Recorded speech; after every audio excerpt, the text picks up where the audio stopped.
Hi, and welcome back to my channel. In this video, you have the next episode of Recent Reads. I did not have an episode last week because I had only 2 books that I read last week. Really slowed down. I actually don't think I read many audiobooks last week, hence one of the reasons. And then this week, I mostly read an audiobook, but then ultimately decided to DNF it and a very long series. So that's where I'm going to start. I had hopes that I would read this series, and even if I didn't fall in love with it, that I could appreciate it because it is such a staple in the fantasy genre. And that's the Wheel of Time series and The Dragon Reborn. Book 3. I attempted to read this a month or so ago. Barely started it, thought it's not the right time. So I started it again. I literally had 2 hours left of the audiobook, not listening at 3 times speed. That was probably about this much of it. So I got a fair way through. But each time that I thought about picking it back up or settling in at the end of the night, doing cross-stitching and listening to an audiobook, I really didn't want to. Sometimes I did. But then I kept falling asleep. Even as I was cross-stitching and listening to it and trying to put pieces together. Sometimes I didn't, and I just watched some YouTube while I cross-stitched. Instead, I could have finished this several days ago, but I didn't. And this morning, when I was thinking about filming this Recent Reads and the fact that I was not quite done with this yet, I thought about it some more and I went, I have no desire to read this whatsoever. Not because it's bad. I just am not engaging with the story. And there are, including this one, 12 more books. Because it's a 14-book series and I've read 2 of them. So, even though I had almost all of them, you won't be able to tell, but this space right here used to be full up to here with the rest of the books. Yeah, I am unhauling them. I never got into this series. It's just not a series for me. Being someone who is a huge Lord of the Rings fan and intense epic high fantasy, you would think that this series like this would appeal to me. I just never engaged with it. So ultimately, this is a DNF. So that brings me to the other 6 books that I have read so far in the past 2 weeks. Yes, just 6. And 2 of those were 1 week for the other. My reading has been slowing down because I wasn't necessarily engaged fully with what I was reading, but I have plans hopefully to change that because I have big plans coming up for November and December, which you will hear about in my wrap-up TBR video to come in a few weeks. So let's get into these books.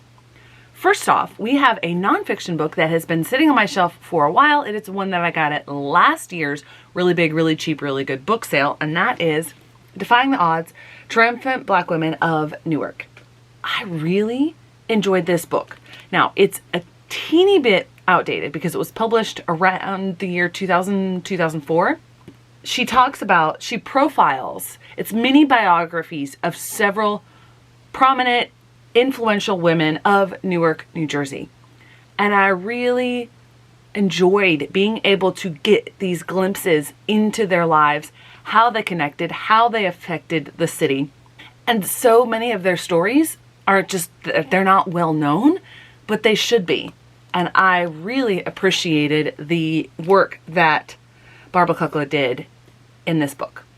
Next, we have one of my 23 and 23 books and something that's going to help with next year's goal, and that is Dragon Pearl by Yoon-Ha Lee. I thought that Yoon-Ha Lee had a really unique take on the idea of this mythology because she takes this mythology and incorporates it in fantasy, but in a sci-fi way. Instead of going to the past, she goes to the future. And this main character is a fox spirit in a family of fox spirits, and there's a whole bunch of different supernaturals that are part of this world, but they're not necessarily looked upon well, and the foxes are really not looked upon well. They're at the bottom of the totem pole. And something happens where it seems like her brother deserted this space force. And she's 100% certain that he would never do this. And she gets swept up into this story of trying to figure out what happened and vindicate him. And so many things twist and turn. And I just really liked the approach that Yoon-Ha Lee took to mythology and applied it to sci-fi. So this is definitely more sci-fantasy than either one of the science fiction or fantasy. I'm looking forward to reading the sequel, which is more like a companion sequel than a direct follow-on sequel, but I think this is a standout in the Rick Riordan Presents imprint. Next, we have the book that helps me finish a series, and this is a series that I thought all of the books were companion novels, but it turns out they're not. And I should have read this one before the one that I read last month, and that is Under the Blood Red Sun. The main character in this book, Tommy, is the main character in the other book, and that actually takes place sequentially after, chronologically after this one. In the one that I read last month, Tommy and his family, they're Japanese, they're living on Oahu after the events of Pearl Harbor, but still during the war and facing all of that. This book takes place starting around September-ish of 1941, so before Pearl Harbor, and takes them through those events. And I think it lost a little bit of the impact that it would have had I not known what comes in the second book, because a lot of this stuff was already discussed and talked about in, I think, what is the third book of the series. The other two are not connected. They're different characters, as far as I remember. I still thought that this was a really interesting take on the story as a whole. I just wish that I would have read this one first and not the other one, but that was my bad for not looking into it more. Next, we have the last of the secret projects, The Sunlit Man. This is a Cosmere book.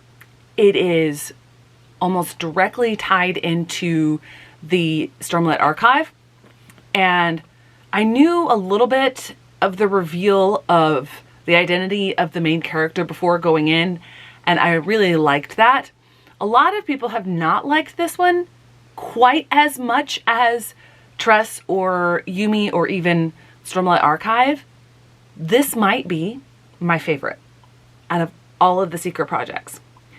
And I think that gets at something that I love, and one of the reasons why I so wholeheartedly love and adore Brandon Sanderson's works. That's the majority of them. And that is all the connections. I am someone who is driven by context, by seeing the connections between various things and understanding the story and how it gets built. And there is so much of that in here. It takes place way late in the time frame of the Cosmere, which I have only a very marginal grasp on, because it's not only is the Cosmere huge in expanse in physical space, but also in timeline, hundreds, thousands maybe of years. And this definitely plays with that timeline, and you get so many connections with other things that happen in the Cosmere. Obviously, I'm not going to talk about them. I loved this book. The one thing that brought it down, the identity of the character who has gone through things since we last saw that character in the Stormlight Archive, does not necessarily ring true with how he is portrayed thus far in Stormlight Archive. The voice didn't sound exactly right for this character, but it sounded like something that it could be. So maybe in future books, we are going to learn more about what has happened to this character and how that voice has changed. That's my hope. That's what I think will redeem that difference that I think struck a lot of people as incongruous between what we know of this character so far and what we see of this character in this book. There's so much, again, with the world building, Brandon Sanderson's mind. I'm baffled at how he's able to come up with all of this stuff and keep it straight and weave it in. I love it. So I think I'm almost 100% certain that this is my favorite out of the 4 secret projects. And it's also the soonest that I've read it. because I literally just got it a couple weeks ago. Second to last, we have one that is an unfortunate miss from the kids comic subscription, and that is Ultra Laser. I did not have it on my TBR, but I wanted something to help me catch up with my page goals, and graphic novels are easy that way. And this is an easy read. I didn't really like it. It was too cartoonish. It was too anime, which makes me wonder about some of my manga that I have that I'm going to start, because that's a similar style. The one redeeming holdout in my mind is that those are written for an older audience. This world makes no sense. To me, I almost feel like this is a continuation in a series in a world that's supposed to already be established. Not so sure about that. You have the main character who is very human, and he's taking care of these beasts who are like insects, basically, I think.